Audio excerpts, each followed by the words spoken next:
right, Kevin, so let's start with your early years. How were you like as a kid growing up? Very nerdy, definitely for sure. Yeah, so really into things like sciences and a bit of art into that kind of thing. So then eventually I decided that I'm going to take on the path, rightly or wrongly, on the path of doing technology and IT services because that was something I found myself kind of excelling in.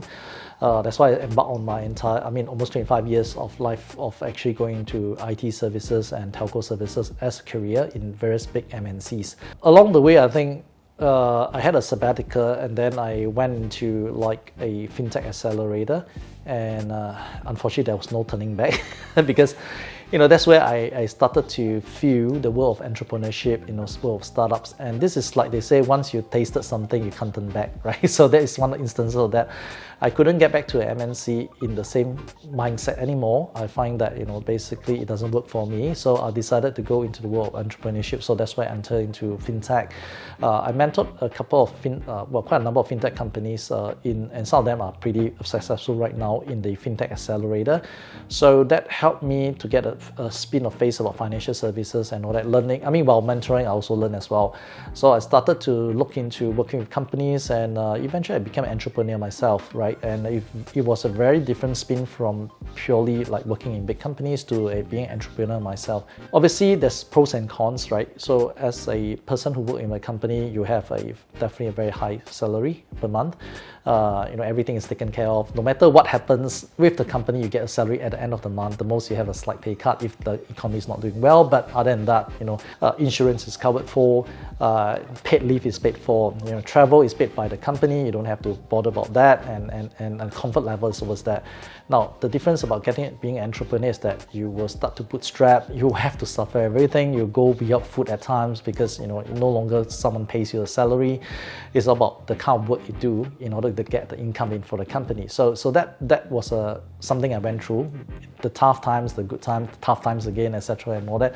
So that's the life of an entrepreneur, which I'm actually going through right now as well. So it's all about the company and the responsibility of ensuring that the staff in the company gets fed, right, and all that. But sometimes also making the hard decision that some staff have to go because they're not, obviously unable to bring any more value to the company.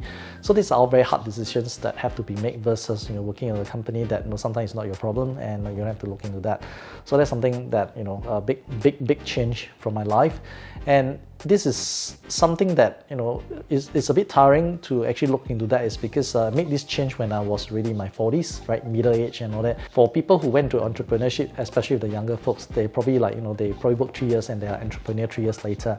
I took a long time, middle age before I actually went to entrepreneurship. So at this age, obviously my energy is waning compared to when I'm in my 30s and all that.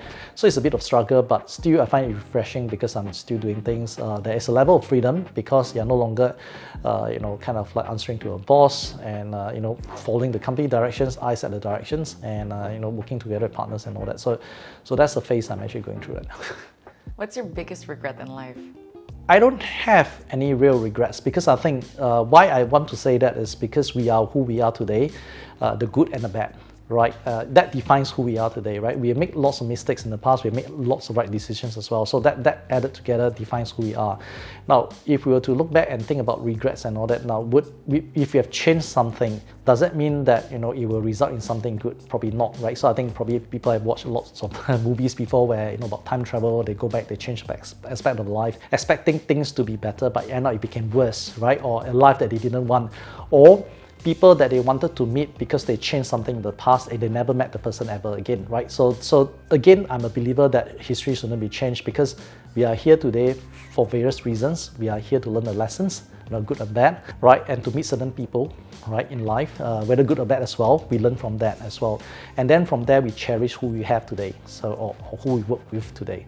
So if you ask me about regrets, I've come to a point where I don't bother about regrets because rightly or wrongly, we are here today, because of what we decide, good or bad, and that defines us at a certain moment in time.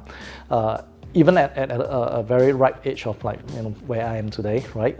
There's still a lot of lessons to learn, right? Understand certain things and understand working with people, having some relationship with people and all that. That will help us to, understand ourselves and understand people better as well. So regret is not something that I really look at because first and foremost, even if I have a time machine, I wouldn't change because it means that we will not be experiencing certain things, even the good ones, because we changed the past. So that's why I never think about regrets. But take me back to your lowest point in life. There's too much lowest point that I think of, and it's like, it happens, I mean, there's lots of low points in life, but it's about getting past that low point, fighting on, not giving up. Obviously with a lot of support from friends and family and people who believe in me and all that, and getting back up, running it things again. No one has a complete smooth life. I mean, there are people who has that kind of life, but it's kind of boring because they don't learn the lessons. So for me, it's like we learn lots of hard lessons and then we do better the next time around. So I can't pinpoint exactly one because there's too much low points in life. I've suffered various different routes, and obviously from bad to good and then sometimes bad again and all that, but still a struggle that I'm going on. So I can't pinpoint exactly one. Do you have any inspiration in your life among the people you've worked with? Who do you admire most? There's not exactly a role model that I exactly espouses, but I think the words that stays with me a lot of time, right, is that it's actually this Li Ka-shing, the Hong Kong tycoon. I think one of the things he mentioned before, which sticks with me a lot of time, is that a lot of people try to spend a lot of time, networking and not doing anything, is just going for, and they doesn't result in anything other than you have network that you can't use. What he actually said before is to actually work hard in monetizing some of these things that you already have and not wasting time, just gallivanting, going for kind of like socializing that doesn't result in anything, and work on those that you have. That eventually the limelight comes to you, and eventually the network automatically comes to you as well. So that's, I mean, just very, very in a very rough kind of way, I'm explaining that this is a principle I try to follow based on what he said. Tell me about the little quirks about you, your hobbies, your passions outside of work and career. That's going to be hard because the state I'm in right now, right, Monday to Sunday, almost 24/7, is all related to work.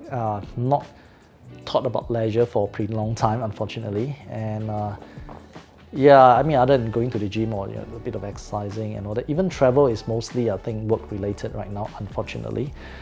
So you caught me there because can't even remember when was the last time I actually had something that's fun or leisure. Not even movies? Not even watching series? No, I think I used to enjoy going to the cinema, but I didn't have time right now. Once a while, yes, Marvel. Whenever there's a Marvel movie, I'll be out in the movie. That's probably the only very slim window opportunity where 2 hours I'll be watching that. Right, so that's probably the only time. But other than that, I can't think of anything because I didn't have lots of leisure travel recently. Mostly it's work, so it's occupied me all the time, unfortunately. For your autobiography, what would you put as the title of your book? I would say never give up, fighting on. Till the very end. Yep, till the very end. All right, so when we look at your future and you let me take a peek of your vision board, what are the things that are on it? What are your goals? And Right, so I think it's just to complete the stuff that I set up to do, right? The companies, the projects that I have, and ensure that they are eventually running themselves or I exit them nicely out there as well. So that's probably my current goals, current vision. I don't intend to forever be, obviously, working that kind of life as well. I mean, I intend to eventually kind of slow down a bit. There will be some kind of level of business that's sustainable, that will generate more, kind of like, more leisure time for myself, more time to look into areas that I had wanted to set up to do as well. Probably more time into academics and all that. Like for instance, I'm currently finishing up my law masters end of this year. I'm also in the progress of doing my doctorate, a PhD. There are certain other master degree programs that I may be involved in, and so those are areas that I'm actually looking at once I have the time to scale back a bit and probably look into those areas. Yeah. What is the legacy that you want to leave the world behind? Again, at least the notion to everyone is that everyone has a fighting chance. It's a matter of like grasping the opportunity to never give up. It's never the end till you are dead. so to fight on, right? Never give up, right? No matter how bad the situation is, right?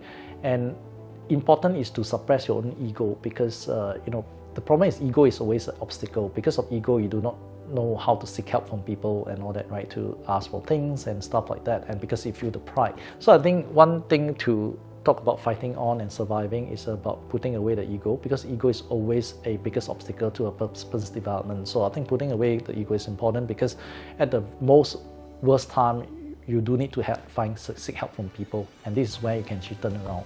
So I think it's about that, putting away personal, obviously pride and ego and all that, so that you can survive any downturn and then be able to do the upturn itself directly. So never give up, because one keyword that always I remember is that when it's winter, spring is never far away. So that's something to encourage people to think about. Same thing with the crypto winter, right? When it's winter, spring is never far away, because this is the cycle of the universe, right? One cycle finished, another cycle starts as well. Similarly, when the good cycle starts, eventually you end, a bad one will come. So it's more about capturing the opportunity when the good cycle is about to start, and when it's about to end to a bad cycle, it's about sustainability and protection or defense, right? So that's something that people need to take note of. Kevin, you are literally one of the most self-aware people I've ever met. Thank you. Thank you so much for letting in your peculiar mind. Thank you.